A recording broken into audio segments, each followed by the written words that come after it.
గారు ముఖ్యమంత్రి రేవంత్ రెడ్డి గారు వేరే వేరే పార్టీల నుంచి కాంగ్రెస్ పార్టీలో వచ్చారు. కాంగ్రెస్ పార్టీకి వచ్చిన తర్వాత పిసిసి వర్కింగ్ ప్రెసిడెంట్ అయ్యారు.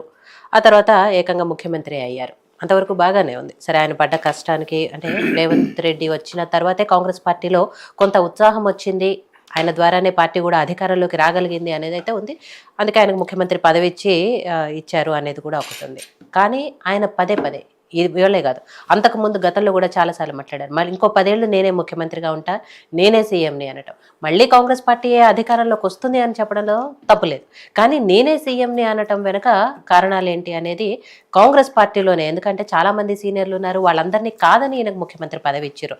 కానీ ఆ ముఖ్యమంత్రి పదవి ఎప్పుడు ఉంటుందో ఎప్పుడు పోతుందో తెలియదు, వాళ్ళకే సఖ్యత లేదు అని ప్రతిపక్షాలు ఆరోపిస్తున్న టైంలో ఆయన పదే పదే ఈ వ్యాఖ్యలు చేయటం వెనుక కారణాలు ఏంటి అనేది ఏం చెప్పదలుచుకున్నారు? అంటే ముఖ్యమంత్రిగా రేవంత్ రెడ్డి గారు వాళ్ళు అంటున్నటువంటి విషయాల్లో ఒక రేవంత్ రెడ్డి మార్క్ రాజకీయం ఒకటి ఉందండి. దీంట్లో రేవంత్ రెడ్డి గారి స్పీడ్ కావచ్చు, రేవంత్ రెడ్డి గారి స్కేలింగ్ కావచ్చు, రేవంత్ రెడ్డి గారి స్ట్రాంగ్ డెసిషన్ కావచ్చు. ఈరోజు ఒక స్థిర నాయకత్వం కోసం తెలంగాణ కోరుకుంటుంది. ఈ రాష్ట్రంలో ఉన్నటువంటి అభివృద్ధి విషయంలో కానీ ఒక 10 ఏళ్ల విజన్ని కావాలని కోరుకుంటుంది. అంటే గతంలో జరిగినటువంటి పొరపాట్లు జరగకుండా ఈ 10 ఏళ్ల విజన్ని ఏ విధంగా అయితే తీసుకుపోవాలి అని చెప్పేసి రేవంత్ రెడ్డి గారు తీసుకునేటువంటి ఆలోచనలో ఆ స్పీడ్ని, దాన్ని ఒక స్ట్రాంగ్ డిసిషన్ని రేవంత్ రెడ్డి గారు చాలా నిర్భయంగా చెప్తున్నారు. ఈరోజు తెలంగాణకు దీర్ఘకాలిక ప్రాజెక్ట్స్ని తీసుకురావాలని, తెలంగాణని ఒక ఐటీ అండ్ ఎడ్యుకేషన్ అండ్ ఒక స్పోర్ట్స్ హబ్గా తీసుకురావాలి అని చెప్పి ఒక అంతర్జాతీయ స్థాయిలో ఇక్కడ ఒక ఖ్యాతిని తీసుకొచ్చే ప్రయత్నాన్ని ఈరోజు రేవంత్ రెడ్డి గారు తీసుకొస్తున్నారు. సో దీన్ని బేస్గానే ఆలోచించుకుంటూ ఈరోజు రేవంత్ రెడ్డి గారు అనడంలో తప్పేం లేదు. ఎందుకంటే ఆయన తీసుకోబోతున్నటువంటి మార్క్ రాజకీయం ఆ విధంగానే ఉంది.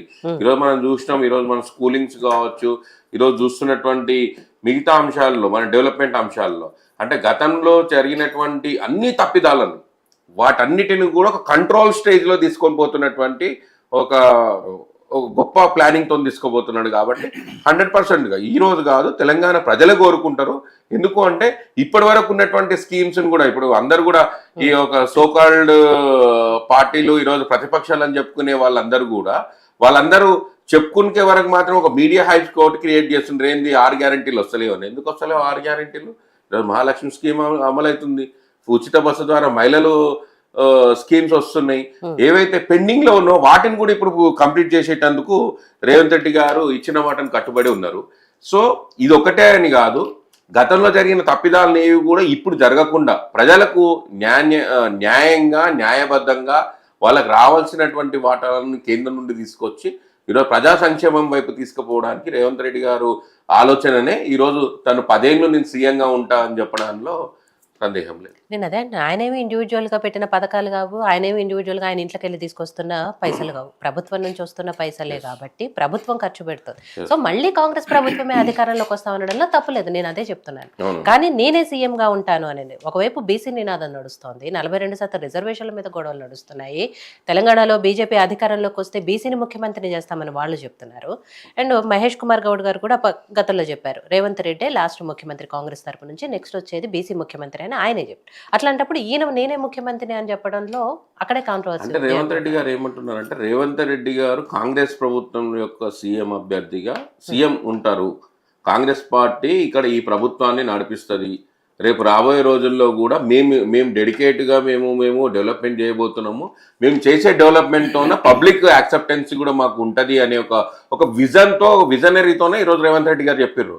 సరే, కాంగ్రెస్ అధిష్టానం తీసుకునేటువంటి నిర్ణయం ద్వారా తన ఆ నిర్ణయానికి, అంటే తను కూడా చెప్పిండు, తను చెప్పేటప్పుడు కూడా వర్షంలో చెప్పారు, ఏంది నేను పదవిని మాత్రమే అంటున్నా, రేవంత్ రెడ్డి అనే వ్యక్తిని కాదు, ఒక పదవి, ముఖ్యమంత్రి పదవి ఈరోజు ఈ రాష్ట్రానికి మేలు చేసేటటువంటి పదవి, కాంగ్రెస్ పార్టీ ఏదున్నా కూడా దాన్ని ఆ పదవిలో ఉండే వాళ్ళు ఈ 10 ఏళ్ళు ఏం చేయాలనే ఒక విజన్తో ఇప్పుడు పబ్లిక్లోకి పోతున్నాం. కాబట్టి ఆ ప్రజలు కూడా అదే విధంగా మాకు యాక్సెప్టెన్సీ ఉంటుంది అనే ఒక అంశంతోనే మాట్లాడేది.